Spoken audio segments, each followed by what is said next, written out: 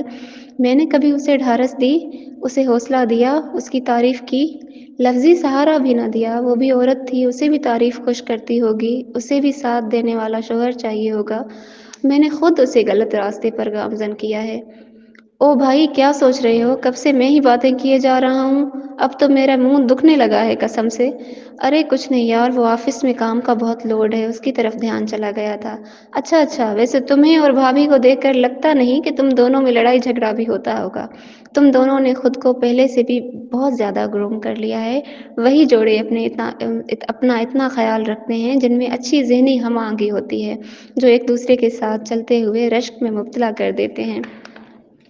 اس کا دوست آخری ذو معنی جملہ کہہ کر پھر سے ہنسنے لگا، اور وہ اس ہنسی میں اس کا ساتھ نہ دے سکا کیونکہ حقیقت اس سے بالکل مختلف تھی۔ دونوں نے دوسروں کے لیے خود کو گروم کیا تھا۔